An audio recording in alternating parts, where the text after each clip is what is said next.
Hello students, this is Usama Musani, your host for today's session regarding the pre-exam guidance session of CMA USA course. मैं आप तमाम students को और ख़ास तौर पे हमारे मेंटोर्स जिन्होंने अपना टाइम निकाला हमारे लिए और हमारे स्टूडेंट्स की गाइडेंस के लिए, उन सबको इस सेशन के अंदर वेलकम करता हूं।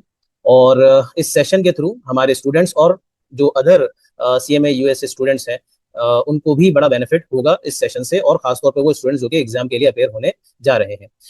This session is organized and presented by Michawala's Hub of Accountancy, which is an approved course provider of IMA and also an approved course partner of Hawk Publishers. और क्योंकि मिर्चावाला IMA का भी approve course provider है और hoc publisher का भी approve course partner है, जिसकी वजह से मिर्चावाला और उनके CMA USA स्टूडेंट्स को काफी मेजर बेनिफिट्स और डिस्काउंट्स भी अवेलेबल होते हैं। जैसे कि IMA के इंटायर फीस स्ट्रक्चर पे हमारे स्टूडेंट्स IMA के इंटायर फीस स्ट्रक्चर पे 37.5% डिस्काउंट अवेल कर सकते हैं, और at the same time Hock publisher का जो प्रैक्टिस मटेरियल है उस पर 54% ओवरऑल डिस्काउंट अवेल कर सकते हैं। ठीक है, अच्छा अब जरा सेशन स्टार्ट करते हैं। सेशन का जो हमारा मकसद है कि जो स्टूडेंट्स खासतौर पे एग्जाम के लिए अपेयर होने जा रहे हैं और साथ साथ जो अदर स्टूडेंट्स जो फ्यूचर में भी अपेयर होंगे, तो उनके साथ हमारे मेंटोर्स या हमारे जो रिसेंटली पास आउट स्टूडेंट्स हैं और हाई अचीवर्स हैं वो अपना एक्सपीरियंस शेयर कर सकें कि किस तरीके से स्टूडेंट्स ने एग्जाम की प्रिपरेशन करनी है, प्रैक्टिस करनी है, रिवीजन करना है, और फिर खास तौर पे एग्जाम डे के अंदर किन चीजों का ख्याल रखते हुए एग्जाम में अपेयर होना है, और मोस्ट इंपॉर्टेंटली जब एग्जाम अटेम्प्ट करें तो क्या स्ट्रेटेजी होनी चाहिए ताकि एग्जाम बेहतर तरीके से अटेम्प्ट कर सके और सक्सेसफुली पास कर सकें। तो सबसे पहले मैं अपना इंट्रोडक्शन आपको दे दूं। मैं Mohammad Usama Musani. I have been teaching CMA USA since 2016 or 2017, or for more than 8 years now. I am the CMA USA tutor at Michawala's Hub of Accountancy. I have been awarded as a gold level leader by IMA, and I have completed my MBA as a gold medalist and also myself qualified CMA USA. अच्छा, अब one by one जो हमारे mentors हैं वो कुछ अपना introduction आपके साथ शेयर करेंगे, उसके बाद कुछ अपने जो एक्सपीरियंस हैं, कुछ अपनी एग्जाम स्ट्रेटजीज, एग्जाम टेक्निक्स वो आपके साथ शेयर करेंगे, और फिर at the end of the session हमारे पास क्वेश्चन एंड आंसर सेशन होगा जिसमें आप अपने सारे क्वेश्चंस हमारे मेंटोर से पूछ सकते हैं। उसमें वन बाय वन जो भी आपकी क्वेरीज है वो उनको आंसर करेंगे, और उसके साथ साथ जो भी आपको गाइडेंस रिक्वायर्ड है वो प्रोवाइड करेंगे। तो दो चीजों का ख्याल रखिएगा, मैं बार बार रिपीट भी करता रहूंगा। पहली बात कि क्वेश्चन एंड आंसर सेशन हमने एंड में प्लान किया हुआ है, तो जो भी आपकी क्वेरीज हैं उसको थोड़ी देर होल्ड कर लें, एंड में आप हमारे मेंटोर से मालूम कर लीजिएगा, वो आपको कंप्लीटली गाइडेंस प्रोवाइड करेंगे। हाँ, ये है कि चैट का ऑप्शन हमने ओपन किया हुआ है, तो आप अपनी जो क्वेरीज है वो चैट में अभी से सेंड कर सकते हैं, और जो हमारे मेंटोर्स हैं वो एट द एंड उन क्वेरीज को आंसर कर देंगे। सेकेंडली ये है कि जो भी स्टूडेंट्स जो मिर्चावाला के पास इनरोल नहीं है वो अपने कॉन्टैक्ट डिटेल्स यानी कि contact number, email address chat में सेंड कर दें, ताकि इस सेशन की जो रिकॉर्डिंग है प्लस जो भी डिस्काउंट वगैरह की डिटेल्स है वो हम आपको सेंड कर सकें। तो वन बाय वन हमारे मेंटोर्स अब स्टार्ट करेंगे। सबसे पहले हमारी जो मेंटोर है वो है miss Ilaf Waseem. She has just qualified CMA USA in the recent Jan-Feb 2026 exam attempt, and she is from Bahrain, and she has been working as a cost accountant in a renowned firm in Bahrain. तो इलाफ आप start कर सकती हैं। एक minute में जरा वो host sign कर दूं। जी इलाफ, आप स्टार्ट कर सकती हैं। Assalamu alaikum. I'm Ilaf Wasim, and basically I have just completed my CMA very recently, and I did both my exams with Mirchawala. So my strategy overall was just to practice, because I had watched the recordings and I felt like there was a need to practice a lot. Already there are a lot of practice questions that we do in the class itself, but my strategy was mainly focusing on reading and then practicing as much as I could. So after I would just try to finish my reading as much as I could. As soon as I would be done with my reading, I would go and attempt quizzes. And then I had made this Excel sheet where I had marked down the areas that I was weak in different colors. So like if it was, I was really good at something, like a chapter, I would just mark it like green. So I don't have to come back to it. And then yellow and red. So like if it's yellow, I have to do it again, but it's like I'm not very weak in it. So my overall strategy was to mainly focus on practicing my weak areas until the end. And I had done a lot of mocks as well. The Hawk mocks, I had finished those, all of them. And I had also done the Mirchawala mock, and I had got it assessed by Sir as well. And I had taken his feedback as well on it. And that was mainly my strategy towards CMA. But mainly, I preferred to complete my thing in like 3 months. So I planned it in a 3-month course. So first month, I would finish reading and trying to solve the quizzes once. Then my second month would mainly be just going through all the quizzes that I got wrong and then reading those areas. And then on my final week, I would try to keep mocks at each end of each week. So week 1, I would do a mock. Week 2, I would do a mock. Week 3, I would do a mock. And then based on those mocks, whatever results I would get, I would try to work on those areas again. So I could perfect at least those areas that I'm weak in before exam. And one thing I kept in my mind was, regardless of how many mistakes I'm making while I'm doing the quizzes or while I'm doing my mocks, it's okay, because these are just things that I'm doing before my exam. So there is a place where I can at least go back and review it. But my main focus was not to make these mistakes in the exam. So that's something I did. I also had written down notes from my mock exams that I made mistakes in, and specifically gone through those. Because at least like I know what areas I'm good in, and now I can focus on those areas that I was not good in. So overall, this was my strategy. One thing I also did was that I did not study a lot like the day before exam. So the day before exam, I tried to like relax as much as I could, and I tried to go through those notes that I got on my wrote in my mock exams. So I just went through those. And Hawk has a revision area where you can just have a summary of the book. So I had tried to gone through that as well in the 3 day course, because it is a big, lengthy revision note to go through. And I think these were quite helpful things to be doing as someone who's preparing to give their CMA exam. One thing I would highly focus on was planning. Planning is very important, because although I tried to do it in 3 months, one thing I did was I made sure I know what I'm doing each single week. And since I was working, I would try to at least give it 3 hours or 2 hours after work. And then on my weekends, I would dedicate more hours on those days, keep harder things for the weekend, because you know you're going to be more active on the weekends rather on the weekdays. So harder chapters would be on the weekends, but like the ones that were okay to do, I would do them through the weekdays.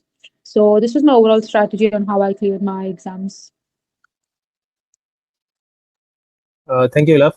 अच्छा, एक चीज और अगर आप थोड़ा सा उस पर भी ओवरव्यू दे सके रिगार्डिंग एग्जाम स्ट्रेटेजी, कि अगर एग्जाम अटेम्प्ट करते हैं तो उसमें क्या स्ट्रेटेजी आपने फॉलो की थी, या क्या एक बेहतर स्ट्रेटेजी हो सकती है कि जिससे थोड़ा सा प्रेशर भी रिलीज हो जाए स्टूडेंट्स पे, क्योंकि बाज़ औक़ात स्टूडेंट्स जब एग्जाम अटेम्प्ट करने जाते हैं तो फौरी तौर पे ही घबरा जाते हैं। तो क्या बेहतर स्ट्रेटेजी हो सकती है कि थोड़ा सा वो रिलैक्स हो और फिर बेहतर तरीके से अटेम्प्ट कर सके? तो वो भी शेयर कर दें फिर रिगार्डिंग, अगर कोई पर्टिकुलर क्वेश्चन होंगे तो एंड में भी हम स्टूडेंट से ले लेंगे। Okay. So one thing I did, I don't think it has to work with everyone. So I would highly recommend you do these like when you're doing mocks as well. I did my mocks in the same way as I did my exam. So in my mock, I would try to do all the theory questions first. So in that way, in my part one, I especially remember I had done all my theory questions and I was done with them in 1 hour. So I think I was done with my 40% of my exam in the first hour. And now I had 2 hours left. So in those 2 hours, I tried to solve all the numerical questions. And I still remember I had like good like half an hour left to like kind of go through my flagged questions that I had still marked. And I would say it's okay to not know some answers. Like you cannot expect yourself to know 100 out of 100. And in these situations, you can just mark what your gut says to do, because there is no negative marking in CMA, which is a really good thing. So let's say if you expect like this answer to be and you're not sure about what the answer could be, just go with your gut feeling at that moment and try to mark something and don't leave those questions empty. So in your first attempt, you should try to do theory questions, because when you just start the exam, you're very nervous and you don't know what exactly you're supposed to do. As in, like your mind is not very stable at that time. So straight away, getting into like numerical questions can be a bit tricky, because they usually try to make the wording in such a way where you get confused. So what's better is to go through the theory questions, and even in those, if you feel like something is too lengthy and you will not understand at that very moment, skip it. Just keep doing those questions which are easier and you can understand and get the answer quickly. Because when you do that, you're going to start gaining confidence within like the first few minutes of the exam. When you get that, your nervous system kind of cools down and you're okay and you're back into your normal state where you can like, mentally be present and then start solving the questions. So once you're in that state, then start doing those questions which you kind of did not get in the beginning after doing your numericals, of course. Numericals can be done after as well, or you can go in the same flow. And if you're doing both of them together, let's say numerical and theory, you can just start doing that, but just keep skipping or like flagging those questions which you're not able to solve. And it's okay not to get questions in the very first go. There have been questions that I was trying to solve in my first attempt when I was doing the questions, and I could not get them. But after I was done with half of my exam and I was trying to revisit the questions that I couldn't get with my first go, I was able to solve them. That's because you can kind of get used to that situation and the surrounding in that 3 hours. It's a long time to get okay with the situation, because when you just start, you are like your nervous system is kind of shocked because you are nervous at that time. So I think it's okay to relax at that time and just start doing questions so you get confident in something at least, that I got at least these many questions correct. So you start doing questions the other ones as well, and in the end it does like you do get most of the questions right. But one thing is that you might not be able to solve some of the questions, so you can just guess in those questions, and not all of them though, but whatever you cannot understand, because there's no negative marking again in CMA. So this is something I would recommend. One more thing is I would say to get a calculator with CMA approved, because for me, I had personally not, I wasn't aware of this, and I knew that there were calculators that they have specifically allowed, but I didn't know if mine was approved. So I kept on practicing on a calculator which was not allowed. But I just got to know that a few weeks before exam that this was not allowed. So then I started practicing so many questions on the calculator that I was supposed to take to the exam. So it's very important to do this, because you have to be very quick with your calculations in the exam, because you don't have a lot of time. 3 hours is a lot, but it's not a lot to calculate as well. If you're like slow with the calculator, you need to be fast with that. So get a calculator which is approved in the exam and start practicing on that. So you're quicker with that in the exam as well. So these are some things that I had done in my exam. Also, about the essay questions, I did the same thing in my essay questions. The first thing I would do is I would write down the definitions. For example, if they would ask in the basically something that was very easy to get on, I would start doing that, and then I would start doing the calculation. So I would have more time to do the calculations. My main focus was to finish what was easier and then focus on the calculation, because I felt like calculations you need to be more precise with them and more active in getting the wording. So that's something I did. Like I tried to finish the theory questions first in both essay and the numerical question, both essay and the MCQs, and then try to do the numerical questions. So that was my exam strategy. Thank you, Love. Okay, so our next presenter is Mr. Atif Akbar. She also passed Part 1 exam in the recent Jan Feb 2026 exam attempt. He is from Mozambique, and he is an accounts and finance executive and analyst at a renowned firm in the Mozambique. So Atif, over to you. 1 minute में जरा आपको assign कर दूं.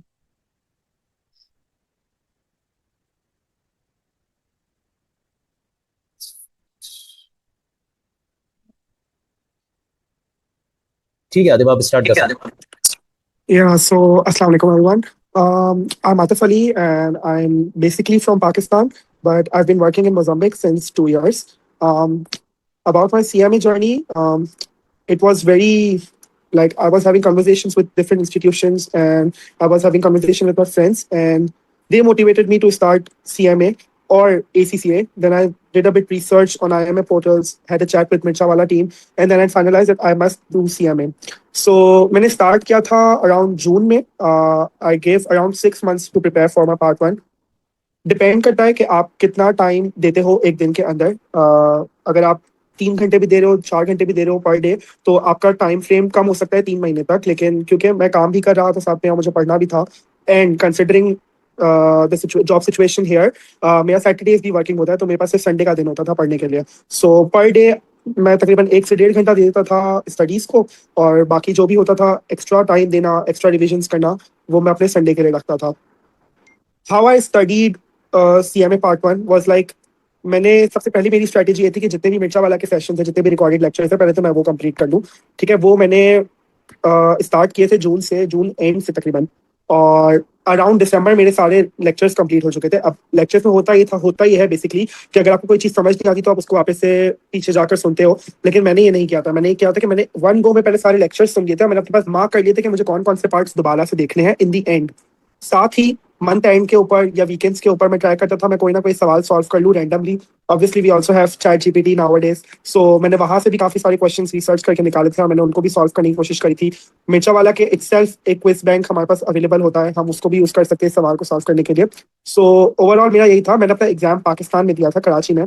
कराची के Prometric centre में मैंने अपना exam दिया था. वहाँ पे जब आप एग्जाम सेंटर में जाते हैं, आई डोंट नो इफ ये चीज़ दूसरे स्टूडेंट्स को कम्युनिकेटेड है या नहीं है. जब मैं वहाँ गया था टेस्ट देने के लिए, they didn't allow me a calculator. उन्होंने मुझे कहा था कि आप अपना कैलकुलेटर नहीं ले जा सकते, हम आपको अपना कैलकुलेटर प्रोवाइड करेंगे.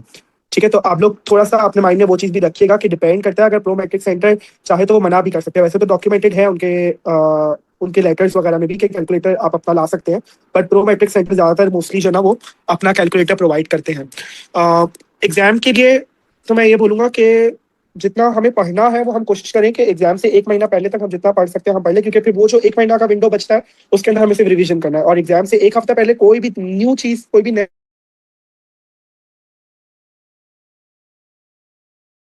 एग्जाम स्ट्रेटेजी के हवाले से अगर मैं थोड़ा सा बोलूँ, तो मैंने ये किया था कि जब एग्जाम स्टार्ट होता है तो सबसे पहले तो आपके पास सारे सिर्फ MCQs ही होते हैं. सो मेरी हमेशा से ये आदत है, इवन मैंने अपने बैचलर्स के एग्जाम्स और अपने कॉलेज वगैरह के एग्जाम्स में भी मेरी प्रैक्टिस रही है कि मुझे पहले जितने सवाल आ रहे हैं मैं पहले वो जल्द से जल्द अटेम्प्ट कर लेता हूँ. ठीक है, जिनमें मैं ज्यादा क्विक हो सकता है. फॉर एग्जाम्पल मेरी कैलकुलेशंस बहुत अच्छी है, तो मैं कैलकुलेशन वाले सवाल जल्दी अटेम्प्ट कर लेता हूँ.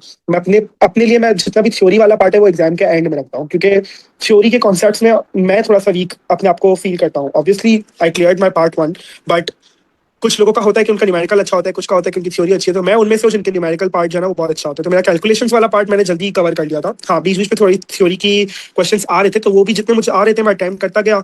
एंड मेरे पास काफ़ी टाइम, लाइक 4 आवर्स का टाइम होता है एग्जाम के लिए, but I was free with in 3.5 hour. 3.5 घंटे में मेरा एग्जाम हो गया था और मैं बाहर आ चुका था. सो नर्वस अगर हम होंगे, अगर हमने तैयारी नहीं की होगी तो डेफिनेटली हम नर्वस फील करेंगे, डेफिनेटली हमें एग्जाम मुश्किल लगेगा। लेकिन अगर हमारी तैयारी होगी तो फिर हमें एग्जाम भी इतना मुश्किल लगेगा नहीं। वैसे मुझे एग्जाम इतना मुश्किल है, मुझे सिर्फ जो है ना वो सेक्शन ई और सेक्शन एफ थोड़ा सा टफ पार्ट लगा था, क्योंकि वो कंप्लीटली थ्योरी बेस्ड है, जैसा कि मैंने बताया कि मेरी थ्योरी थोड़ी सी वीक रहती है। But all and all it was a good experience. मिर्चा वाला के जो रिकॉर्डेड लेक्चर्स हैं वो itself इतने क्लियर होते हैं कि आपको किसी और रिसोर्स के पास जाने की जरूरत होती नहीं। लाइक मैं अगर अपनी पर्सनली बात करूं, मिर्चा वाला वाले जरूर रिकमेंड करते हैं कि आप लोग हॉक का कोर्स पैक भी लें, लेकिन मैंने हॉक के कोर्स पैक को रेफर नहीं किया था। इसकी वजह ये भी है कि मेरे पास क्योंकि प्रैक्टिकल एक्सपीरियंस ऑलरेडी था, मेरे पास बैचलर्स डिग्री थी, मेरे पास पहले से काफी इनफ नॉलेज थी कि मुझे दूसरे रिसोर्स पे जाने की जरूरत नहीं पड़ी।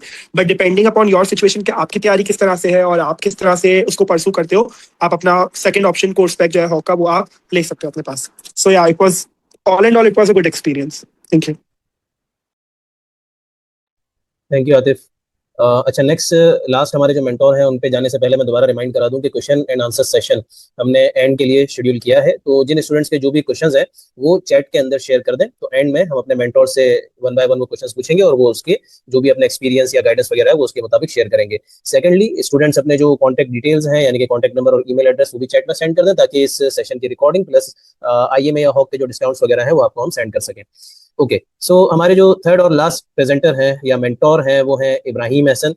He is from Saudi Arabia. He also passed CMA USA Part 1 exam with an impressive 84%, and he is working as a senior accountant in Saudi Arabia. So over to you, Ibrahim.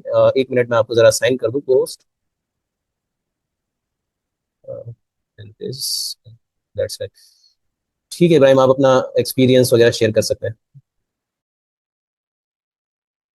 Assalamu alaikum, everyone. Thank you, Sir Osama, firstly, for inviting me to speak today. So today we will briefly discuss three main areas. The first one is study and revision strategy. The second one is exam day guidance, and the third one is exam attempt strategies. So let's start. Firstly, how to study and revise effectively. मैं थोड़ा सा अपनी personal routine भी share कर दूंगा. Consistent study routine is very important. Even 2 to 3 focused hours daily is better than studying occasionally. I don't usually take days off and prefer studying daily after office hours in the evening. My target is the same for weekends as well. My personal approach for studying is different. I like to go through all the lectures and conceptual understanding of the whole syllabus at first and keep the practice part for last 2 months before the exam. This way I get a good revision and also identify my weak areas for further practice. For CMA exams, practice is extremely important because the exam tests your application, not just theory. Hawk is a very effective resource, in my opinion, for CMA topic-wise practice. While practicing, I like to prepare short summary notes in a Word document for a quick review in my final revision days. Students often read the solutions while practicing and feel that they understand. But real understanding only comes when you attempt and solve the questions by yourself under time pressure. And lastly, within the last 10 to 14 days before the exam, there should not be anything new to learn. Instead, that is the time that you focus on revision, revisit weak areas, and go through formulas again. You need to learn a lot of formulas as well. You should also aim to do at least 2 mock exams under timed conditions. This will help with time management, exam stamina, which is very important. For 4 hours exam is not something common in other qualifications, and it also helps you to boost your confidence for the exam. Now let's talk briefly about the exam day itself. Confidence and your mental stability, that matters a lot. The same thing that have a good sleep before the exam day, reach the exam center early. This is some advice that you hear from everyone. Also, you have to be calm and feel confident that the exam is just like another practice for you. There are difficult questions in the exam, so I would recommend you do not waste a lot of time on them. You can flag and return to these in the end when you save time. Finally, strategies for the exam. So the exam has MCQs and essay, or now from June, we also have case-based exam, case-based question. So reading the requirement for MCQs, that is crucial. Sometimes, we know the concept, but select the wrong option due to misunderstanding or due to time pressure. So before selecting the answer, just make sure that you reread the requirement. As I mentioned earlier, you can temporarily skip the lengthy or difficult MCQ and return to that later.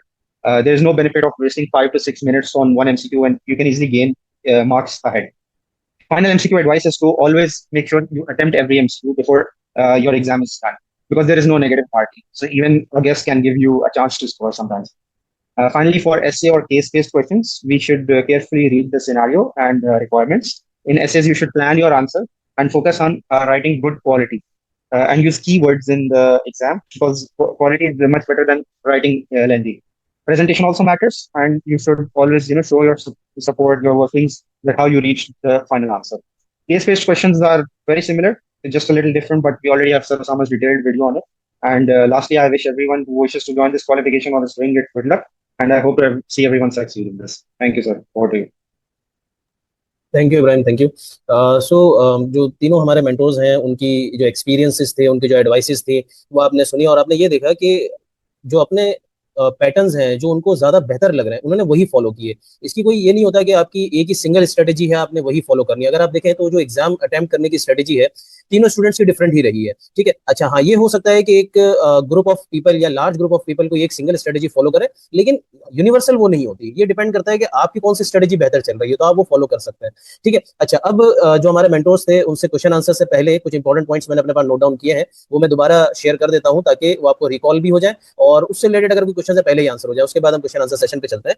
अच्छा, one by one जो हमारे mentors ने बात की उसमें से जो important points मैं अपने पास नोट डाउन कर सका, पहला ये है कि मॉक एग्जाम जो है बहुत इंपॉर्टेंट होते हैं आपके एग्जाम अटेम्प्ट करने के लिए, एग्जाम का जो एनवायरनमेंट है उसको समझने के लिए, एग्जाम में रिलैक्स रहने के लिए और पैनिक नहीं करने के लिए। क्योंकि देखें, आपने बहुत मेहनत की, आपने 6 मंथ्स 8 मंथ्स 3 मंथ्स मेहनत करके आपने एग्जाम प्रिपेयर किया। एग्जाम में जाके अगर आप पैनिक कर गए और उसकी वजह से एग्जाम अगर आपका खराब हो गया, पूरी मेहनत जाया हो सकती है। तो उसके लिए बहुत इंपॉर्टेंट चीज जो मैटर करती है वो है मॉक एग्जाम। मॉक एग्जाम के अंदर वैसा ही एनवायरनमेंट होता है जैसे एग्जाम के अंदर आएगा, वो आपको बहुत हेल्प करता है, ठीक है ना। तो मॉक एग्जाम्स लाजमी अटेम्प्ट करें रिवीजन के टाइम पे। सही है, मॉक एग्जाम्स पहले अटेम्प्ट करने के नहीं होते, एंड में अटेम्प्ट करने के होते हैं, ताकि आप ये चेक कर सके कि आप एग्जाम के लिए रेडी हैं या नहीं है। तो मॉक एग्जाम्स लाजमी अटेम्प्ट करें रिवीजन में। मॉक एग्जाम्स चाहे हमारे हो, मिर्चा वाला के, या चाहे हॉक के हो, या चाहे कोई भी XYZ आपके पास प्रैक्टिस मटीरियल है, मॉक एग्जाम्स लाजमी अटेम्प्ट करके जाए। एग्जाम लाइक एनवायरनमेंट होता है, वो आपको बड़ी हेल्प करेगा। अच्छा, फिर उसके बाद जो सबने एक बात की कि रिलैक्स करें, जो एग्जाम डे है उस पर बिल्कुल रिलैक्स होकर जाए, सही है, और पैनिक बिल्कुल ही कोशिश करें ना करें। हाँ, ये है कि एक बड़ा एग्जाम है, कॉस्ट भी बड़ी एसोसिएटेड है, अगर पास हो जाते तो उसमें बड़ा स्टेक है, सारी चीजें हैं। लेकिन देखिए, पैनिक अगर हो गए ना तो ये सारी चीजें जाया हो सकती है। तो जो आपने प्रिपरेशन करनी थी वो हो गई। अब एंड टाइम पे कोई नई चीज आप नहीं सीख सकते, कोई नया काम नहीं कर सकते। बस जो आपने सीखा है उस पर पूरा अपना कॉन्फिडेंस से जाए। ओवर कॉन्फिडेंट भी जाहिर सी बात है सही नहीं है, लेकिन कॉन्फिडेंस से जाए कि ठीक है मुझे चीजें आती हैं, मैं इंशाल्लाह अटेम्प्ट करूंगा, पास करूंगा। तो आप जाएं, सुकून से अटेम्प्ट करें और बिल्कुल रिलैक्स रहें। अच्छा, फिर इसके अलावा हालांकि एक स्टूडेंट हमारे हैं जिन्होंने कहा कि हॉक की उनको जरूरत नहीं पड़ी, लेकिन इंपॉर्टेंट ये था कि उनको प्रैक्टिकल एक्सपोजर था उन चीजों का, सही है। वरना ज्यादातर सिनेरियो, या मैं अगर कहूं तो 90-95% सिनेरियो स्टूडेंट के साथ यही एसोसिएटेड होता है कि प्रैक्टिस की उनकी लाजमी जरूरत होती है, ठीक है ना। तो प्रैक्टिस के लिए हमारे हिसाब से जो हॉक पब्लिशर है वो एक ऑथेंटिक और काफी एक्सटेंसिव प्रैक्टिस मटीरियल है उनका, इस वजह से हम वो रिकमेंड करते हैं। वरना जो भी आपका प्रैक्टिस मटीरियल है कोशिश करें कि उससे प्रैक्टिस करें, ताकि एक्सटेंसिव प्रैक्टिस आपको एग्जाम में हेल्प कर सके। उसके अंदर ये भी फायदा होता है, जो चीज स्टडी कर रहे हैं रिवाइज हो जाती है, अगर आप कोई सिली मिस्टेक्स करते हैं वो आइडेंटिफाई हो जाती है। इसके अलावा आपको आइडिया हो जाता है एग्जाम में क्वेश्चन कितने डिटेल के अंदर आएंगे, कि किस तरह के घुमा फिरा के पूछ सकता है। फिर एक बड़ा इंपॉर्टेंट चीज जो मैटर करता है कि एग्जाम के अंदर एक क्वेश्चन अटेम्प्ट करने के लिए, एक MCQ के लिए 1.8 मिनट का टाइम है, ठीक है। तो ये आपकी जो स्पीड है ये भी प्रैक्टिस से तेज होगी, सही है। अच्छा, फिर इसके अलावा इलाफ ने बात बताई कि अपनी प्रॉपर प्लानिंग करें। आप एग्जाम प्रिपरेशन के लिए रैंडमली नहीं चल सकते कि आज मैं इतना कोर्स कर लूं, कल इतना कर लूं, फिर इतना कर लूं, फिर 2 दिन बाद कर लूं, ऐसा नहीं। एक प्रॉपर शेड्यूल बनाए, उसके हिसाब से चले। चाहे कम कवर करें डेली बेसिस पे या ज्यादा कवर करें, ज्यादा कवर करेंगे जल्दी आपकी एग्जाम प्रिपरेशन हो जाएगी, जल्दी एग्जाम अटेम्प्ट कर सकेंगे। थोड़ा सा अगर कम स्टडी करेंगे, देर में अटेम्प्ट करेंगे, कोई मसला नहीं, लेकिन प्रॉपर शेड्यूल या प्लानिंग करके चले। अच्छा, फिर जो हमारे पास एग्जाम की स्ट्रेटजीज थी वो तीनों स्टूडेंट की थोड़ी सी डिफरेंट थी। पहले जो इलाफ है उन्होंने कहा कि उन्होंने थ्योरी जो क्वेश्चंस है वो सारे पहले अटेम्प्ट करें, ताकि क्योंकि थ्योरी क्वेश्चन शॉर्ट होते हैं और अगर वो ज्यादा क्वांटिटी के अंदर है वो आपने सॉल्व कर ले तो एक तरीके से आपको थोड़ा सा कॉन्फिडेंस भी आ जाता है कि भाई अगर 50 क्वेश्चन मेरे 1 आवर के अंदर हो गए तो अब 2 आवर्स के अंदर सिर्फ 50 क्वेश्चन है, सही है ना। तो आपको थोड़ा सा कॉन्फिडेंस भी आ जाता है। तो उनकी स्ट्रेटजी ये थी। जो आतिफ ने बताया वो ये कहा कि उनकी कैलकुलेशन बहुत ज्यादा अच्छी है और थ्योरी के अंदर थोड़ा सा उनको रिलेक्टेंस होती है, तो उन्होंने कैलकुलेशन बेस पहले सॉल्व कर लिए। और इब्राहिम ने बताया कि जो लॉन्ग मतलब ऐसे क्वेश्चन है जो उनको देख के थोड़े से लेंदी लग रहे हैं, ज्यादा काम करना पड़ सकता है या मुश्किल लग रहे हैं, उन्होंने वो छोड़े। जो इजी क्वेश्चन आए वो अटेम्प्ट करें, ताकि जब 2 आवर्स या 2 आवर 30 मिनट्स के अंदर 100 क्वेश्चन कंप्लीट हो जाए तो जो ऐसे आ रहे थे जो लेंदी थे या थोड़े से मुश्किल थे, वो एंड में अगर 8-10 रह जाते तो आपको थोड़ा सा रिलैक्सेशन हो जाती है। तो देखिए, अगेन वही बात, सबकी अलग अलग स्ट्रेटेजी है। आपको जो स्ट्रेटेजी आपके लिए बेहतर लगती है आप वो फॉलो करें, ठीक है। और इसमें ज्यादातर सॉरी टू से, लेकिन ज्यादातर जो है वो जो थर्ड वाली स्ट्रेटेजी है नॉर्मली वो फॉलो होती है कि स्टूडेंट्स ये कर रहे होते हैं कि जो थोड़े से टेक्निकल क्वेश्चन उनको लग रहे हैं वो छोड़ के आगे चलते हैं। हाँ, इसमें बाजू का प्रॉब्लम क्या हो जाती है कि जैसे मेरे अपने साथ हुआ था, मेरा अपना एक्सपीरियंस रहा कि एग्जामिनर ने शुरू के 10-12 क्वेश्चन में ही मुझे 8 या 10 बहुत ज्यादा टेक्निकल दे दिए, तो मेरा वहां पे पैनिक शुरू हो गया था। लेकिन फिर अपने आप को मैंने काम किया, कंपोज किया, और फिर उसके बाद जब क्वेश्चन अटेम्प्ट करे तो पता चला कि वो जो 8 थे उसके अलावा सिर्फ 4-5 और ऐसे थे पूरे एग्जाम के अंदर जो थोड़े से टेक्निकल थे। यानी कि ओवरऑल एग्जाम के अंदर अगर टेक्निकल होंगे बहुत ज्यादा तो वो यही होंगे 10, 12, 15। हो सकता है कि स्टार्ट में आ जाए तो आप पैनिक करने लगे, पैनिक नहीं करना, सुकून से करें, इंशाल्लाह हो जाएगा एग्जाम। अच्छा, फिर इसके अलावा एक बड़ी इंपॉर्टेंट चीज के नेगेटिव मार्किंग नहीं है, तो भाई एमसीक्यूज है तो लाजमी कोई ना कोई मार्क करके आए, गैस वर्क करें जिसको हम तुक्का लगाना बोलते हैं, कोई भी मार्क करें लेकिन मार्क लाजमी करके आए। इसी तरीके से ऐसे बेस्ड क्वेश्चन अटेम्प्ट कर रहे हैं तो उसमें कीवर्ड्स के नंबर मिलते हैं, नहीं आता आपको अगर क्वेश्चन तो कुछ ना कुछ लिखे उसके अंदर, जो समझ आ रहा है लिखे, हो सकता है कोई कीवर्ड मैच कर जाए, आपको मार्क्स मिल जाए। इसी तरीके से आप केस बेस्ड क्वेश्चन आएंगे, केस बेस्ड क्वेश्चन के अंदर लिस्टिंग है, आपके पास ड्रॉप डाउन लिस्ट से मैच करना है या फिर आपको जो है वो सीक्वेंस लगाना है, नहीं आता कुछ ना कुछ उसके अंदर करके आए। इवन अगर न्यूमेरिकल एंट्री भी है और नहीं कैलकुलेशन हो रही तो कुछ ना कुछ न्यूमेरिकल एंट्री करके आए, हो सकता है कि उसके कोई ना कोई मार्क्स मिल जाए। तो नेगेटिव मार्किंग नहीं है, कुछ छोड़ के नहीं आना। अच्छा, फिर इसके अलावा हाँ, एक बड़ा इंपॉर्टेंट फैक्टर था, वो था कैलकुलेटर का। तो देखिए नॉर्मली आईएमए ने अलाउ किया हुआ है कि जो कैलकुलेटर उन्होंने अलाउ किए हुए हैं वो आप ले जा सकते हैं, लेकिन मुझे अभी नहीं, इससे पहले भी एक स्टूडेंट से ये इन्फॉर्मेशन मिली कि प्रोमेट्रिक वालों ने कोई ऐसा काम किया कि वो अलाउ नहीं कर रहे। तो देखिए अल्टीमेटली आप उनसे लड़ नहीं सकते, तो यही है कि वो अगर कहते हैं कि अलाउ नहीं और अपना कैलकुलेटर दे रहे हैं तो आपने वो यूज करना है, लेकिन हमने जो आईएमए की बात है उस पर ही चलना है। जो कैलकुलेटर अलाउड है वो स्टार्ट से परचेज करें, उसी पे ही प्रैक्टिस करें। ज्यादातर जगह ऐसी होती है जहां पे वो लोग अलाउ करते हैं, अभी तक आईएमए की पॉलिसी नहीं आई कि प्रोमेट्रिक आपको अपना कैलकुलेटर देगा, ठीक है। लेकिन अगर जाहिर सी बात है वो ऐसा कर रहे हैं तो फिर हमें उनको फॉलो करना होगा, एग्जाम डे के ऊपर हम ज्यादा उसमें नहीं जा सकते। तो कैलकुलेटर का भी बड़ा ख्याल रखें, एक कोशिश करें कि जो एग्जाम में यूज करना है वही पहले से परचेस करके उसी पे प्रैक्टिस करें। और टाइमिंग का मैंने आपको बता दिया कि चाहे 3 मंथ प्रिपरेशन पे लगाए या 6 मंथ्स लगाए, प्रॉपर प्रिपरेशन करें, रिकॉर्डेड लेक्चर्स प्रॉपर तरीके से स्टडी करें, प्रॉपर प्रैक्टिस करें, रिवीजन अच्छे तरीके से करें और फिर उसके बाद जाके एग्जाम अटेम्प्ट करें। अच्छा, फिर एक आतिफ ने बात बताई थी गालिबन के जो इंपॉर्टेंट चैप्टर्स हैं या इंपॉर्टेंट टॉपिक्स हैं जिनको आपको लगता है कि इसको दोबारा गो थ्रू करने की जरूरत पड़ेगी, उसको अपने पास कहीं पे नोट डाउन करेंगे, भाई ये टेक्निकल थे, इसको एक मरतबा और रिव्यू करना है, सही है। अच्छा, फिर इसके अलावा प्रैक्टिस आप कहीं से भी करें लेकिन लाजमी प्रैक्टिस करके जाएं, क्योंकि प्रैक्टिस आपको एग्जाम के लिए प्रिपेयर करेगी। जो कैलकुलेटर का इशू है वो मैंने आपको बता दिया कि नॉर्मली अलाउड है, आईएमए की हैंडबुक के अंदर भी ये बात मेंशन है कि आप कैलकुलेटर ले जा सकते हैं, लेकिन अगर प्रोमेट्रिक ऐसा कोई इशू करता है तो वो एक सेपरेट केस है, फिर मजबूरी है कि जो वो अलाउ करेंगे वही यूज करना होगा या जो आपको हैंड ओवर करेंगे वो यूज करना होगा। अच्छा, रिवीजन के लिए प्रॉपर टाइम रखें, एटलीस्ट 1 महीने का टाइम रखें ताकि सारे चैप्टर्स को गो थ्रू भी कर सकें और बेहतरीन तरीके की प्रैक्टिस कर सकें, इंक्लूडिंग मॉक एग्जाम्स। और फिर इसके अलावा अगेन वही कि नर्वस ना हो, पैनिक ना करें। और फिर इसके बाद लेक्चर सारे अटेम्प्ट करने हैं आपने, इसके अलावा प्रैक्टिस करनी है, रिवीजन करना है। प्रैक्टिस बड़ा इंपॉर्टेंट फैक्टर है आपकी एग्जाम प्रिपरेशन के लिए। शॉर्ट समरी नोट्स कोशिश करें कि जो आपके चैप्टर्स हैं उनके शॉर्ट समरी नोट्स बना लें, तो ताकि एंड में आपको कंप्लीट सारे के सारे चैप्टर्स गो थ्रू करने की जरूरत ना पड़े, डिटेल के अंदर आपके पास शॉर्ट पॉइंटर्स हो जिससे आप पूरा चैप्टर रिवाइज कर सके, शॉर्ट समरी वगैरह जिसको कह सकते हैं। अच्छा, फिर इसके अलावा एंड के अंदर जो आपका एंड टाइम है, एग्जाम का एंड का टाइम है, कम से कम समझ लें 1 दिन पहले, एग्जाम से पहले सारी चीजें छोड़ दें, जितनी आपने स्टडी करनी थी वो हो गई। अब आप एंड टाइम पे कोई नई चीज नहीं सीख सकेंगे और प्रेशर आएगा। एंड टाइम पे रिलैक्स करें, जो चीजें हो गई हैं उनकी प्रैक्टिस प्रॉपर हो गई, अब सुकून से रिलैक्स होकर एग्जाम अटेम्प्ट करने जाए, ठीक है ना। एंड टाइम पे कोई चीज सर पे ना लेके भाई ये चीज रिवाइज नहीं हुई, ये चीज स्टडी नहीं की, नहीं, जो करना था हो गया। एंड टाइम पे और चीजें सीखने की कोशिश करेंगे और ज्यादा पैनिक होगा और एग्जाम के अंदर प्रॉब्लम होगी। और रिवीजन आपके लिए बहुत इंपॉर्टेंट मैटर करेगा। मॉक एग्जाम्स अगेन इब्राहिम ने भी मेंशन किया कि वो आपके एग्जाम एनवायरनमेंट को रिप्रेजेंट कर रहे होते हैं, ठीक है ना, वो एग्जाम सिमुलेशन होते हैं, वो आपको बहुत हेल्प करते हैं एग्जाम में अपने आपको रिलैक्स रखने के लिए, एग्जाम की प्रिपरेशन करने के लिए। और एग्जाम के दिन पे बिल्कुल रिलैक्स होके जाए, पैनिक ना करें। हाँ, क्वेश्चंस के अंदर एमसीक्यूज हो या ऐसे बेस्ड क्वेश्चंस हो या केस बेस्ड क्वेश्चंस हो, रिक्वायरमेंट सबसे पहले स्टडी करें। रिक्वायरमेंट देखिए क्या है, बाज औकात क्या होता है कि पूरे क्वेश्चन के अंदर कुछ भी नहीं होता, थ्योरी पूछ रहा होता है, इतना सारा डेटा दिया होता है, आप पूरा टाइम लगा देते हैं, पता चलता है इसमें तो सिर्फ आंसर देना था, सही है। तो पहले रिक्वायरमेंट पढ़े, फिर देखें कि वो आपसे क्या चीज पूछ रहा है। और इसके अलावा नेगेटिव मार्किंग नहीं है तो कोई क्वेश्चन आपने छेड़ना नहीं है, छोड़ना नहीं है। हाँ, सिनेरियो बेस्ड क्वेश्चन है या ऐसे बेस्ड क्वेश्चन है, उसमें आपका सिनेरियो या ऐसे बहुत ज्यादा मैटर करता है, सही है, क्योंकि आपके पास ये टाइम नहीं होगा बार बार जाके सिनेरियो को गो थ्रू कर रहे हैं। एमसीक्यू के अंदर छोटा सिनेरियो होता है, आप 1-2 मरतबा उसको गो थ्रू कर लेंगे। ऐसे बेस के अंदर बड़ा सिनेरियो होगा, बार बार जाके गो थ्रू नहीं कर सकते, तो एक मरतबा थोड़ा सा टाइम दें उसको, 5 मिनट 7 मिनट 8 मिनट दें, एक मरतबा उसको पूरा रीड करें, समझें, दूसरी मरतबा करें, पूरा उसको जहन में बिठा लें ताकि बार बार रीड नहीं करना पड़े। रिक्वायरमेंट पढ़े, डायरेक्ट आपको बताओ आंसर इसका कहां से, आप फौरी तौर पर आंसर मार्क करें, ठीक है।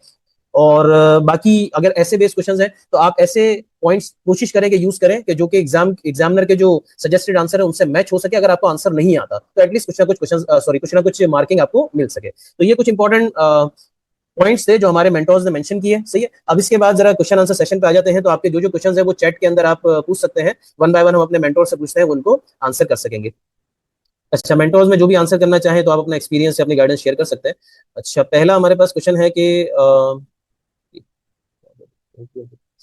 पहला क्वेश्चन ये है कि जो हॉक का प्रैक्टिस मटेरियल है या फिर हम कोई भी प्रैक्टिस मटेरियल कंसीडर करते हैं तो उसके हिसाब से जो एग्जाम का डिफिकल्टी लेवल होता है वो कैसा होता है, मतलब सिमिलर होता है या उससे डिफिकल्ट होता है। क्योंकि कुछ स्टूडेंट ऐसे हैं जो ये कह रहे हैं कि हॉक के जो प्रैक्टिस मटेरियल है वो उनको थोड़े से इजी लग रहे हैं, तो अगर वो इजी है तो एग्जाम में भी इजी रहेगा या फिर एग्जाम थोड़ा सा टेक्निकल होगा।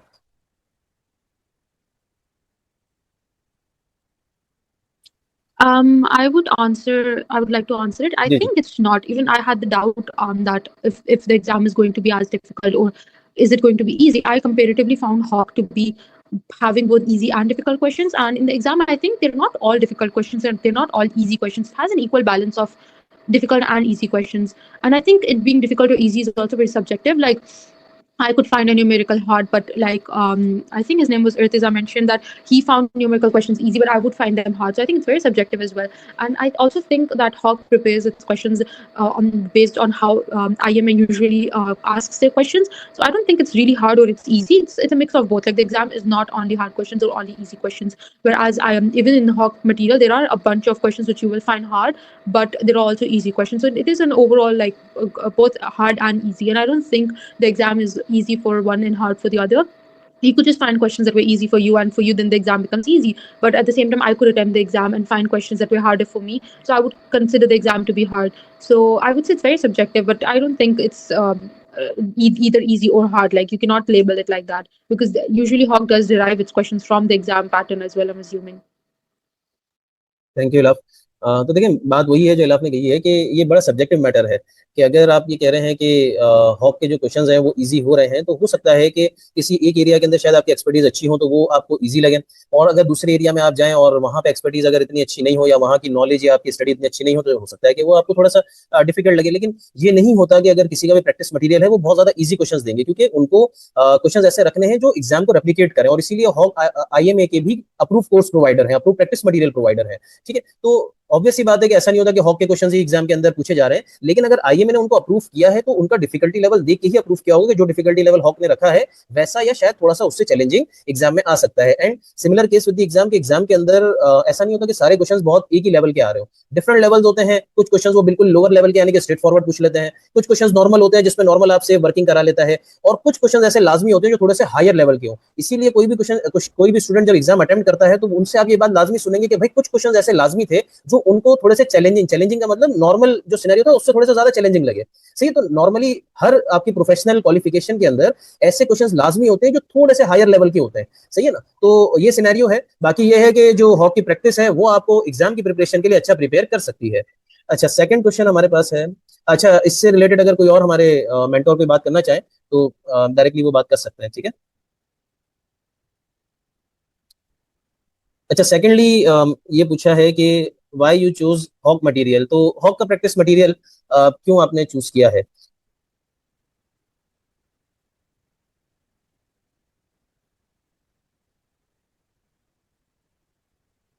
अच्छा, इसमें अगर आपको इनपुट दे सकते हैं तो अच्छा। देखिए, हम तो हॉक पब्लिशर इसलिए सजेस्ट करते हैं क्योंकि हमें ज्यादा ऑथेंटिक लगते हैं। हमें लगता है कि उनका जो प्रैक्टिस मटेरियल है, इवन स्टडी मटेरियल है, थोड़ा सा एक्सपेंसिव है, लेकिन बहरहाल स्टूडेंट की अपनी मर्जी होती है, वो जो भी प्रैक्टिस मटेरियल यूज करना चाहे यूज कर सकते हैं। हाँ, ये है कि जो हमारे स्टूडेंट्स हैं उन्होंने, जहाँ तक मेरी नॉलेज है, कि हॉक प्रैक्टिस मटेरियल यूज किया था, तो अगर वो इसके बारे में कुछ शेयर करना चाहें, इलाफ या इब्राहिम, क्योंकि आतिफ ने तो मेरे ख्याल में यूज नहीं किया, तो अगर आपको शेयर करना चाहें तो शेयर कर सकते हैं।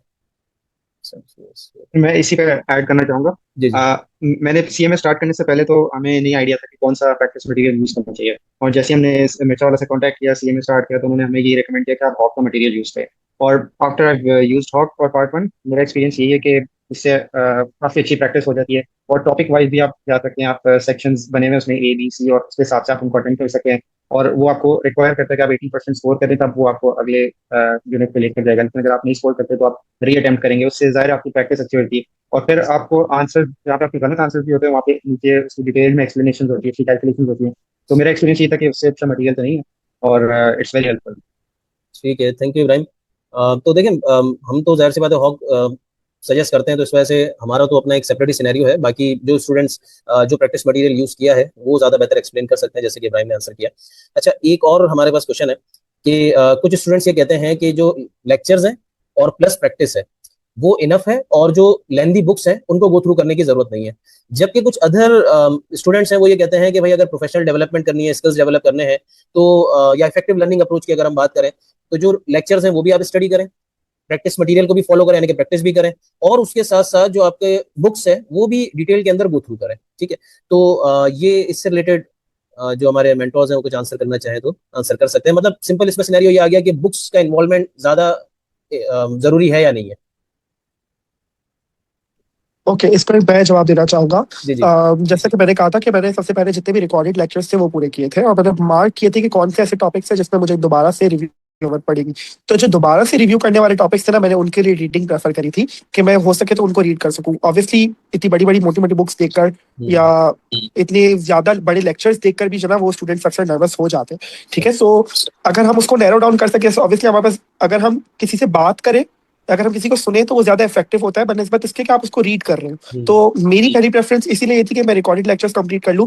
हाँ, जो चीज मुझे रिकॉर्डिंग सुन के समझ नहीं आई उनको फिर मैंने ट्राई किया कि मैं उनको रीडिंग से समझ सकूं। स्टिल अगर मुझे कुछ कंफ्यूजन रहती तो फिर मैं सर से भी कांटेक्ट करता, तो वो भी मेरी मुझे हेल्प आउट कर देते। So it completely depend upon the student के वो किस तरह से चीजों को परसू करके पास्ट में वो किस तरह से स्टडी करता हुआ आ रहा था और उसकी क्या स्ट्रैटेजी होती थी। हमें कोशिश करना है कि हम सेम स्ट्रैटेजी फॉलो करें।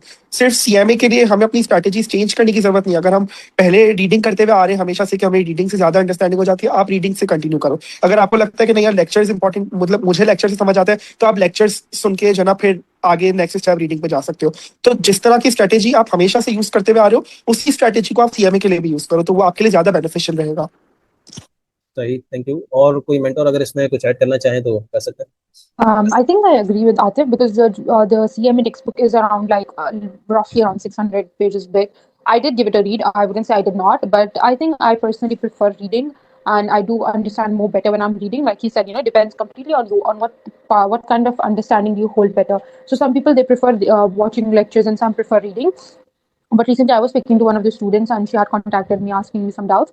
And she did get very overwhelmed looking at the pages because there are two books for part one, and each are like 400 pages. I'm assuming 400 and 300.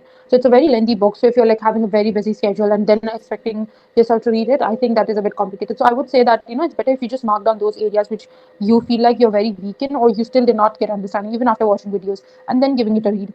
But if you prefer reading completely on that, you can do that as well. And I think both the ways it will work out, but it depends on what your preference is at the end of the day. But the reading, it might get overwhelming because the textbook is very very big for CMA. सही, thank you love. देखिए, मैं अगर इसमें कहूँ तो दो चीजें हैं इसमें ओवरऑल जो हमारे मेंटर्स ने बात की। पहली बात जो उन्होंने ये मेंशन की है कि ये डिपेंड करता है स्टूडेंट की पास प्रैक्टिस पे। अगर पास में स्टूडेंट्स की प्रैक्टिस रही है कि रीडिंग करके ही उन्हें चीजें समझ आ रही हैं तो ऑब्वियसली बात है फिर रीडिंग उनके लिए जरूरी हो जाती है। लेकिन ऑन द अदर हैंड ये भी है कि जो बुक्स हैं वो 400 पेजेस की एक बुक आ रही है या 200 या 250 पेजेस की पर एक बुक है, तो स्टूडेंट्स बाजू का देख के भी थोड़ा सा पैनिक कर जाते हैं या डर जाते हैं। तो उस केस के अंदर ये सिंपल सा तरीका है कि भाई अगर आपके जो लेक्चर्स हैं वो कंप्लीटली सारी चीजों को कवर कर रहे हैं, बुक्स को कवर कर रहे हैं, तो फिर आपको रीडिंग के अंदर ऐसा इतना टाइम देने की जरूरत नहीं है। जो मैं नॉर्मली अपने स्टूडेंट्स को रिकमेंड करता हूँ, मैं ये कहता हूँ कि देखिए हमारी जो लेक्चर्स है ना वो अगर हॉक पब्लिशर्स के स्टडी टेक्स्ट पे बेस कर रहे हैं तो वो तकरीबन उसको कवर कर रहे हैं। तो अगर आप रिकॉर्डेड लेक्चर्स कर लेंगे, हमारे हैंडआउट्स कर लेंगे तो दैट्स इनफ। हाँ, फिर भी ये है कि अगर थोड़ा सा टाइम मिले तो सिर्फ बुक्स को ओवरऑल एक मरतबा गो थ्रू कर लें, ताकि आपको आइडिया हो जाए कि जितनी चीजें हमने स्टडी की है रिकॉर्डेड लेक्चर से हमारे कोर्स के अंदर वो सारी हमारी बुक से कवर हो गई है। और कोई अगर एक आध चीज रह जाए तो वो वहां से कवर हो जाए, वहां से भी मुश्किल हो रही है तो आप टीचर से पूछ ले, वो आपको गाइड कर दें। सही है ना। तो ज्यादातर ऐसा होता है कि स्टूडेंट्स बुक से जरा सा भागते हैं कि भाई इतनी लेंदी बुक है, तो अगर वो सारी चीजें आपके पास रिकॉर्डेड लेक्चर में कवर हो रही है तो बात ही खत्म हो गई। लेकिन अगर on the other hand students की पास में प्रैक्टिस भी आ रही है, जैसे कुछ स्टूडेंट्स कहते हैं कि जब तक हम लिखते नहीं है ना हमें याद नहीं होती चीजें। तो प्रैक्टिस पे डिपेंड करता है कि आपके पास में क्या प्रैक्टिस रही है। अगर आपकी प्रैक्टिस ये रही है कि बुक से रीड करके ही चीज समझ आती है तो फिर ऑब्वियसली बात है कि आपको रीड करना पड़ेगा। ऐसा नहीं हो कि आप सिर्फ रिकॉर्डेड लेक्चर से देखें और वो चीज थोड़ी सी आपकी प्रॉब्लमेटिक रह जाए। हाँ, इसके अंदर एक और जो आतिफ ने बात की वो भी इंपॉर्टेंट है कि जैसे आपने कोई चीज रिकॉर्डेड लेक्चर से गो थ्रू की और अगर आपके कुछ उसके अंदर इश्यूज रह गए तो एक तरीका ये भी होता है कि आप उसको अगर बुक से गो थ्रू करें तो हो सकता है वहां से डाउट क्लियर हो जाए। तो ये भी एक तरीका जिसके अंदर आप उसको सप्लीमेंट्री गाइडेंस के तौर पर यूज कर सकते हैं। तो ये इसका आंसर था। अच्छा, नेक्स्ट। अच्छा, इसके अलावा अगर कुछ स्टूडेंट्स ने कोई क्वेश्चंस वगैरह पूछने हैं तो वो चैट के अंदर सेंड कर दें ताकि हमारे मेंटर से हम पूछ सके और वो उसको आंसर कर सके। अच्छा, इसके बाद है congrats to all mentors as Atif mention how can be skip if you are good with accounting knowledge so we can only rely on मिर्चा वाला नोट्स ओनली। जी, आतिफ ने ये बात बिल्कुल कही है कि उन्होंने हॉक पब्लिशर्स का जो प्रैक्टिस मटेरियल है वो यूज नहीं किया था। और जाहिर सी बात है मैं आतिफ पे जाऊंगा, लेकिन बहरहाल मैं अगेन ये बात करूंगा कि देखिए ये बहुत एक्सेप्शनल केस होता है। कुछ स्टूडेंट्स ऐसे होते हैं कि जिनकी रेगुलर प्रैक्टिस के अंदर वो चीजें होती हैं या जो काफी एक्सेप्शनल होते हैं, पास के अंदर भी अकाउंटिंग की फील्ड में अच्छा परफॉर्म करके आए हुए होते हैं, तो बाज़ औक़ात उनको जरूरत नहीं पड़ती। लेकिन जो हमने नोटिस किया है कि 90-95% प्रैक्टिस की जरूरत पड़ती है। तो ये है, बाकी स्टूडेंट्स पर डिपेंड करता है, जाहिर सी बात है वो कितना इजी फील करते हैं सिर्फ रिकॉर्डेड लेक्चर से कंप्लीट करना। बस ये है कि ऐसा ना हो कि प्रैक्टिस के बगैर उनको एग्जाम के अंदर प्रॉब्लम हो। तो बहरहाल आतिफ से मैं, क्योंकि आतिफ से रिलेटेड ही ये क्वेश्चन है, तो आतिफ आपसे मैं ये जरा दोबारा पूछना चाहूंगा कि अगर हम प्रैक्टिस मटेरियल स्किप करना चाहें तो स्किप कर सके, वो उसकी क्या सिचुएशन होगी?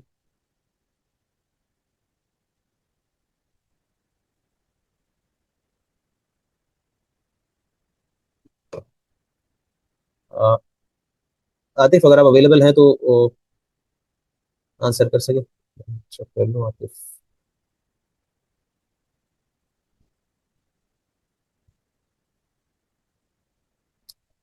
अच्छा आतिफ, अब देखिएगा दोबारा मैंने असाइन कर दिया। जी जी, थैंक यू। जी आतिफ, तो सिनेरियो ये है कि कौन सा ऐसा हमारे पास सिनेरियो है कि हम जो प्रैक्टिस मटेरियल है उसको स्किप कर सकें।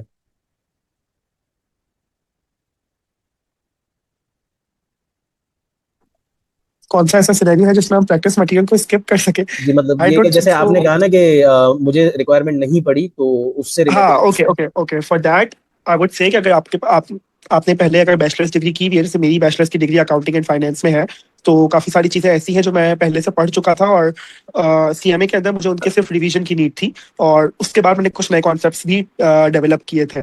ठीक है, तो एक तो मेरे पास ये था, एक ये फैक्टर है कि मेरे पास प्रायर नॉलेज थी। सेकंड फैक्टर हमारे पास ये भी हो सकता है कि आपकी जो प्रैक्टिकल फील्ड है, आप जिसमें जॉब करते हो, अगर आप जॉब कर रहे हो, तो आपकी जॉब डिस्क्रिप्शन क्या है, अगर उनके अंदर वो कॉन्सेप्ट्स आ रहे हैं, अगेन आप उनको स्किप कर सकते हो, क्योंकि आपके पास प्रैक्टिकल नॉलेज वहां से मिल ही रही है।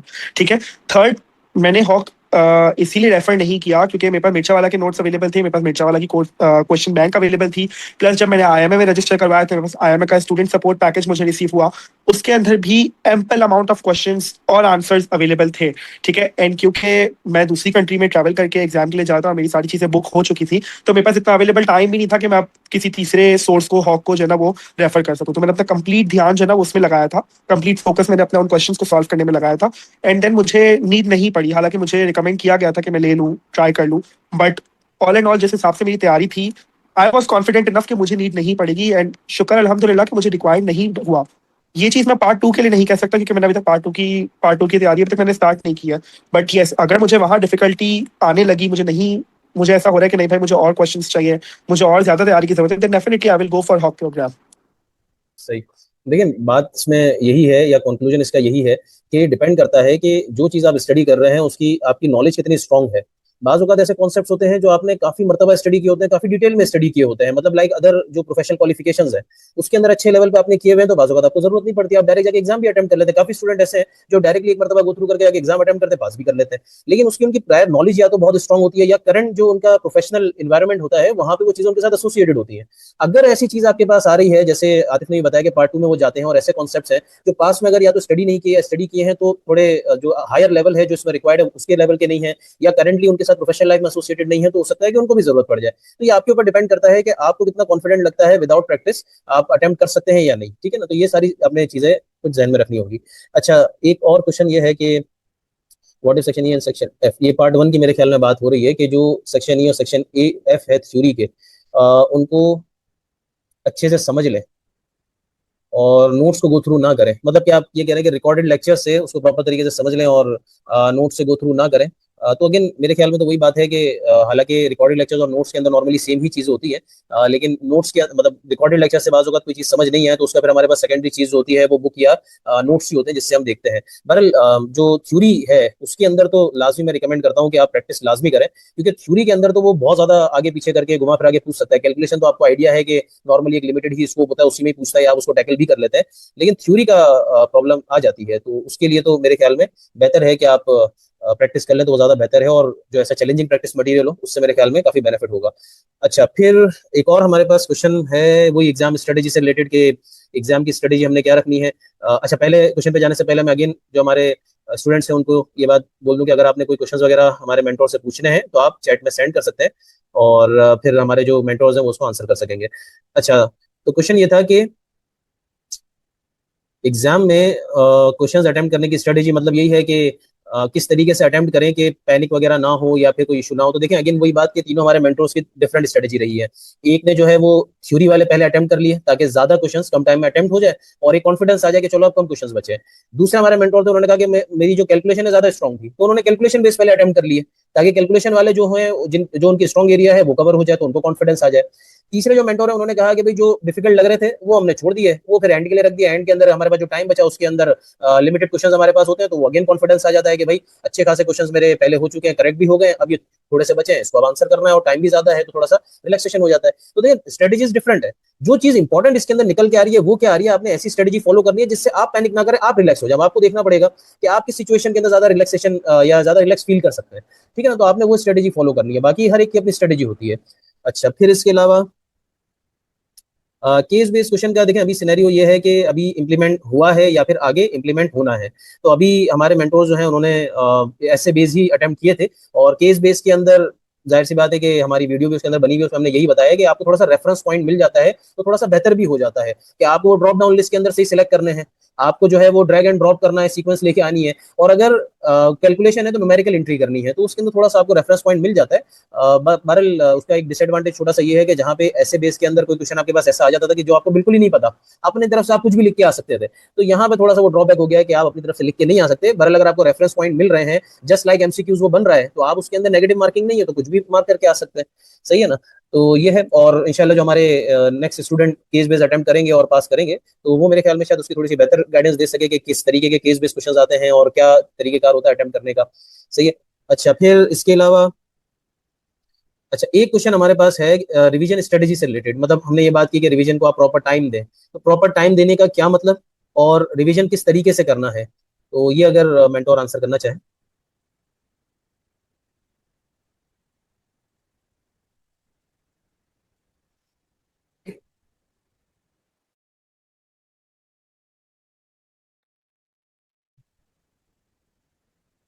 जी, अगर मेंटोर इसमें हमें कुछ आंसर कर सकें कि रिवीजन स्ट्रेटेजी हमारी क्या होनी चाहिए, कितना टाइम देना है, और उसमें क्या क्या चीजें हमें कंसिडर करनी है प्रॉपर रिवीजन के लिए। मैं इसको आंसर करना जी जी। जी। मैं मेरे एक्सपीरियंस में at least 2 months before the exam आपको सारा सिलेबस कर लेना चाहिए, और वहाँ पे आपके पास हाईलाइटेड होगा कि आपके वीक एरियाज कौन से हैं, तो उनको आप ज़्यादा फोकस करें अपने रिवीजन में।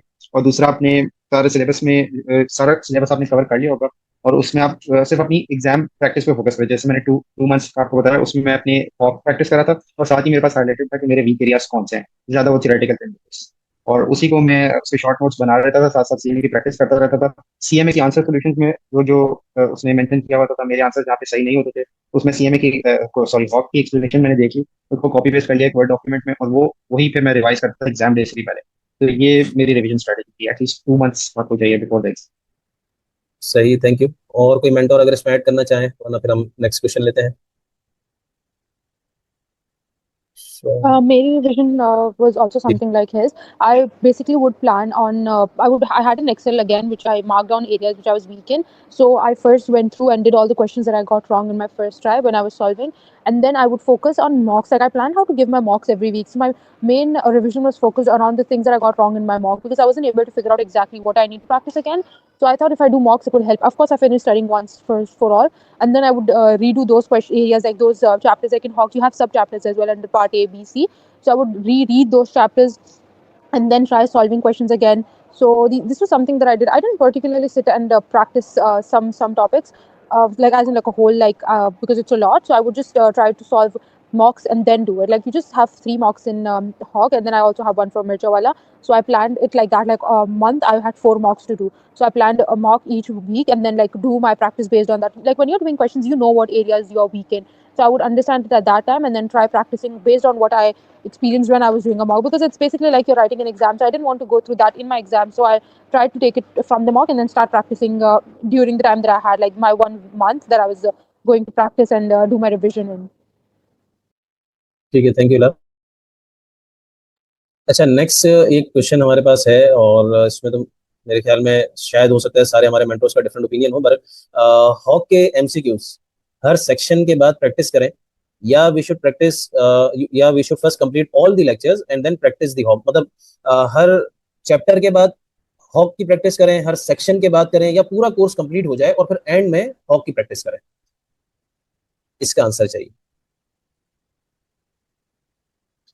my strategy was I would read the chapter and then I would start like go solve the questions. But you don't get 100 score every single time. So I didn't redo questions and then try to solve the one that I got wrong again. I just left it there. So for example, if there were 13 questions and I got only 10 right and I know I have 3 wrong, I would just go through the explanation of what I did wrong and I would just leave it there. And then I would move ahead and I won't like redo the whole like part again and then get the 3 right again. So that's something I follow. But I feel like it's very subjective. Like you could either finish reading or studying the whole course in one go and then solving, because both of the ways it will work out, but depends on how you prefer to do it. Because for me this strategy worked. Like I would just do the reading and then I would do the MCQs again, but I had kept enough time for myself to come back and do the quizzes again in my revision phase. So there is a area in Hawk where you can select a mix of questions. Like, so I would select a mix of part A, and then it would just give me, you can also select like up to 50 questions. I would do a set of 50 mix, and then it would give me the wrong answers that I got in my first try. So I would try solving those again, rather than going through each part and solving the wrong ones again. But then again, it's very subjective to your understanding and your like way of studying and how you want to solve them. देखिए इलाफ की जो discussion था उसमें एक चीज बड़ी important उन्होंने बताई। उन्होंने कहा कि देखिए उनके पास टाइम इतना अवेलेबल था कि उन्होंने जो क्वेश्चंस आपके उनके रॉन्ग हुए तो उनको दोबारा आके अटेम्प्ट किया। अब जो आप बात कर रहे हैं कि अगर हम कंप्लीट कोर्स कर लें उसके बाद जाके रिवीजन करें, ऐसा ना हो कि सॉरी क्वेश्चंस अटेम्प्ट करें, ऐसा ना हो प्रैक्टिस के अंदर फिर आपको इतना टाइम ही अवेलेबल ना हो कि आपके जो क्वेश्चंस रॉन्ग हो रहे हैं आप उनको दोबारा अटेम्प्ट कर सके। तो ये सिचुएशन आपके लिए अलार्मिंग हो जाएगी, क्योंकि जो क्वेश्चंस गलत हुए हैं आपने उन पे तो ज्यादा फोकस करना है, ठीक है ना। तो उसमें सबकी अलग अलग स्ट्रेटेजी है। कुछ ये है कि टॉपिक बाय टॉपिक प्रैक्टिस करेंगे, कुछ सेक्शन बाय सेक्शन करेंगे, कुछ इवन पूरा कोर्स कंप्लीट होने के बाद करें, लेकिन एटलीस्ट इतना टाइम आपके पास अवेलेबल हो कि जो क्वेश्चंस आपके रॉन्ग हुए हैं आप उनको दोबारा जाके देख सके। ऐसा ना हो कि एंड में रिवीजन के टाइम पे आप सोचे कि हम प्रैक्टिस कर लें और उस टाइम पे पहुंच के जो क्वेश्चंस रॉन्ग हुए थे वो आप दोबारा जाके अटेम्प्ट ना कर सके। तो ये थोड़ा सा इशू है। और बाकी मैं तो हमेशा रिकमेंड ये करता हूँ कि चैप्टर बाय चैप्टर बल्कि टॉपिक बाय टॉपिक लेके चले, तो उसमें एक फायदा आपको ये भी होता है कि जो आपको प्रॉब्लम्स आ रही है ना, या जो क्वेश्चंस आपको प्रॉब्लम कर रहे हैं, आप उनको सेपरेट एरिया के अंदर लिस्ट डाउन कर सकते हैं, उनके प्रॉब्लम्स वगैरह लिख सकते हैं, एंड में जाके उनको गो थ्रू कर सकते हैं। एंड में जब आप एक साथ गो थ्रू करेंगे सारे प्रैक्टिस क्वेश्चंस को या उनको अटेम्प्ट करेंगे, तो टाइम की वजह से ऐसा नहीं हो कि आप ये प्रैक्टिस फॉलो ना करें और जो इंपॉर्टेंट क्वेश्चंस थे आप उनको मार्क ना करें कि एंड टाइम पे फिर उसको रिकॉल ना कर सके। तो ये है। बाकी अगर कोई और मेंटर इसमें ऐड करना चाहे तो ऐड कर सकते हैं। अच्छा अच्छा, एक हमारे पास लास्ट क्वेश्चन है वो ले रहे हैं, उसके बाद अगर कोई और स्टूडेंट का कोई क्वेश्चन है तो सेंड कर दे, वरना हमारा लास्ट क्वेश्चन है, उसके बाद हम फिर इसको वाइंड अप करते हैं। लास्ट क्वेश्चन ये आया हुआ है कि सर रिकॉर्डेड लेक्चर्स लेंदी हैं तो उनको किस तरह से मैनेज कर सकते हैं। तो जाहिर सी बात है कि हमारे मेंटर्स ने रिकॉर्डेड लेक्चर्स फॉलो किए ही होंगे, जहाँ तक मेरी एक्सपेक्टेशन है। तो अगर गाइड कर सकें कि रिकॉर्डेड लेक्चर्स लेंदी है तो उसको किस तरीके से मैनेज करें। Okay. बोला था। Yeah, after Ibrahim, I'll go on. Okay, sure. जी जी वेरी गुड क्वेश्चन एक्चुअली। और मैंने पहले मिर्चा वाला से इसी से भी किया है और आई नो कि उनके जो लेक्चर होते हैं बहुत डिटेल्ड होते हैं, काफी एक्सपेंसिव होते हैं, उसमें आपको टाइम भी काफी चाहिए होगा। और मेरे केस में भी जब मैं ऑफिस जा रहा हूँ साथ में डेली मैनेज करना इज डिफिकल्ट। मेरी सिंपल सी स्ट्रेटजी यही थी कि 1.75 पे या 2x के लेक्चर्स सुनता था, लेकिन मुझे उसकी आदत थी। एक तो सर उसामा की मतलब वो जो जिस तरीके से पढ़ाते हैं वो स्लो स्लो चीज़ों को पढ़ाते हैं, तो हमारे बेसिक्स भी क्लियर थे। और मेरी आदत थी कि मैं दूसरे ट्यूटर्स के भी लेक्चर्स हैं वो ज्यादा स्पीड पे सुनता था, तो वो मिर्चा वाला के जो लेक्चर्स है वो 2x पे मैं तो मैनेज कर सकता हूँ। बाकी over to you. Yeah, I'll second with Ibrahim, क्योंकि मैंने भी यही किया था। मैंने भी 1.5 and 2x पे रखकर ही सारे लेक्चर्स सुने थे, बिकॉज कुछ लेक्चर्स तो थे जो 30 मिनट्स और 1 आवर के थे, लेकिन बहुत सारे लेक्चर्स ऐसे भी थे जो मोर देन 3 आवर्स के भी थे, ठीक है। एंड कंटिन्यूसली जब आप सुन रहे होते तो it becomes frustrating for you, okay. और फिर क्योंकि वो इतना डिटेल में एक्सप्लेन करते हैं एंड बहुत सारी चीज़ें रिपीटेडली बता रहे होते हैं ताकि हमारे कॉन्सेप्ट्स ज़्यादा से ज़्यादा क्लियर हो जाए, इस वजह से वो इतने लेंदी होते हैं। वरना उनका जो मटीरियल होता है वो थोड़ा सा ही होता है। अगर देखा जाए एक रिकॉर्डिंग में वो एक कॉन्सेप्ट उठाएंगे, बट उनको कंटिन्यूसली रिपीट करने की वजह से, डिटेल में एक्सप्लेन करने की वजह से वो थोड़े से लेंदी हो जाते हैं। But they are beneficial, they are for us कि हम ज़्यादा से ज़्यादा उसको प्रिपेयर कर सकें। अगर आप भी 2x पे रख के सुन सकते हैं तो फिर why not, you should go for it. जी थैंक यू। देखिए इसके अंदर दो चीजें मैं सिर्फ बात करना चाहूंगा, वैसे तो हमारे मेंटोर ने आंसर कर दिया। पहली बात ये है कि कोर्स के अंदर काफी चीजें ऐसी होती है जो आपने ऑलरेडी स्टडी की हुई होती है, तो उसके लिए बहुत बेहतरीन स्ट्रेटेजी जो उन्होंने बताई है, मैं कुछ स्टूडेंट्स को खुद भी ये सजेस्ट कर देता हूँ। मैं उनको ये कहता हूँ कि देखो स्किप ना करो, हो सकता है कि उसके अंदर कोई ऐसा पॉइंट हो जो आपके एग्जाम के अंदर पूछ लिया जाए। ऑल्दो आपने वो टॉपिक जैसे इन्वेंट्री या फिक्स एसेट्स है, हमने 10 मरतबा अकाउंटिंग में ये कॉन्सेप्ट्स पढ़े हैं, लेकिन हो सकता है कि हमारी क्वालिफिकेशन के अंदर उसके अंदर कुछ 2-4 पॉइंट्स ऐसे इंपॉर्टेंट आ जाए कि उसमें से एक दो एग्जामिनर पूछ ले, तो हमें तो एक भी मार्क को जाया नहीं करना ना। तो उसके अंदर आप उसको फास्ट कर दो, आप 1.5 2x जो स्पीड रखनी है आप उसको तेजी से करो, करो। बल्कि इवन मैं कहता हूँ कि अगर कुछ एग्जांपल्स है, डेप्रिसिएशन है, आपको आता है, आप उसको उसकी स्किप करना चाहो, हालांकि उसको भी मैं मना करता हूँ कि ऐसा नहीं हो बीच में कोई इंपॉर्टेंट पॉइंट बताया गया हो, लेकिन अगर एक ही एग्जांपल दोबारा कर रहे हैं या उसकी जैसी एग्जांपल है तो वो आप स्किप कर सकते हैं या लेक्चर की स्पीड तेज कर सकते हैं, नंबर 1। दूसरा ये है जो मैं स्टूडेंट्स को भी कहता हूँ कि देखिए हमारे अगर लेक्चर्स अराउंड 240 आवर्स के हैं तो आईएमए जो सजेस्ट इसका टाइम करता है तो वो 150-160 आवर्स ही करता है, इससे ज्यादा नहीं करता। लेक्चर्स थोड़े से लेंथी इस वजह से है, नंबर 1 कि हमारे कुछ कॉन्सेप्ट्स स्टूडेंट्स के ऐसे होते हैं जो उन्होंने स्टडी नहीं किया, तो उसकी बेसिस पे हमारी अकाउंटिंग आगे चल रही होती है, तो वो कॉन्सेप्ट भी हमने अपने लेक्चर्स के अंदर इंक्लूड किए हैं ताकि स्टूडेंट्स को प्रॉब्लम ना हो। जैसे कि एक बेसिक एग्जांपल सेक्शन ए के पार्ट 1 के सेक्शन ए में लीजिंग है।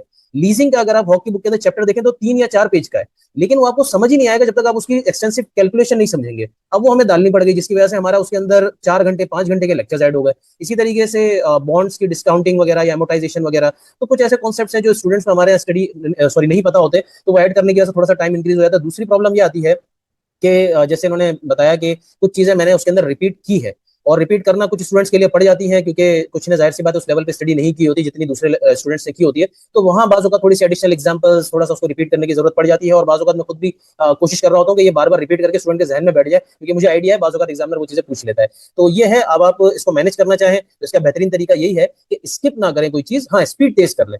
आपको अगर कोई कॉन्सेप्ट ऐसा लग रहा है कि 40 आवर्स का आपने ऑलरेडी स्टडी किया हुआ है, आप उसको 2x पे देख ले, 1.5 पे देख ले, तो ऑटोमेटिकली टाइम रिड्यूस हो जाएगा। तो मेरे ख्याल में ये स्ट्रेटेजी बेहतर हो सकती है। और बस ये हमारा लास्ट क्वेश्चन था, फिलहाल और कोई क्वेश्चन अवेलेबल नहीं है। लास्ट मैं दोबारा स्टूडेंट से पूछ रहा हूँ कि कोई अगर आपने क्वेरी मालूम करनी है तो सेंड कर दें, वरना फिर हम सेशन वाइंड अप करते हैं। अच्छा, मेरा नहीं ख्याल कि कोई फर्दर क्वेश्चन अवेलेबल है, तो इन द एंड जो हमारे मेंटोर्स हैं उनको मैं थैंक यू कहना चाहूँगा। बहुत शुक्रिया आप लोगों का कि आपने हमें और हमारे स्टूडेंट्स को इतना टाइम दिया और अपने वैल्यूएबल टाइम में से उनको ये टाइम एलोकेट किया ताकि वो भी अच्छी तरीके से प्रिपरेशन कर सके, इसी तरीके से आप लोगों की तरह अच्छी तरीके से एग्जाम अटेम्प्ट करके और हाई स्कोर के साथ पास कर सकें और क्वालिफाई भी कर सकें। बाकी जो हमारे मेंटोर्स ऐसे हैं कि जिनका एक एक पार्ट रह गया है, तो उनको भी गुड लक, और उनको भी हम ये दुआ करेंगे कि उनका भी इंशाल्लाह कंप्लीट हो, वो भी क्वालिफाई करें और फिर उसके बाद दोबारा हमारे साथ ये सेशन करें जिसके अंदर वो दोबारा हमारे स्टूडेंट्स को अपनी गाइडेंस प्रोवाइड कर सके। तो आप लोगों का बहुत शुक्रिया, जो स्टूडेंट्स ने हमें ज्वाइन किया है उनका भी बहुत शुक्रिया। और बस सेशन को यहीं पे वाइंड अप करते हैं। और फर्दर अगर कोई आपकी क्वेरी हो सीएमए यूएसए से रिलेटेड तो मिर्चा वाला का कॉन्टैक्ट नंबर अवेलेबल है, यहाँ पे आप क्वेरी सेंड करके मालूम कर सकते हैं। Thank you all for joining the session. Allah Hafiz. Thank you everyone. Good luck. Thank you mentors, thank you.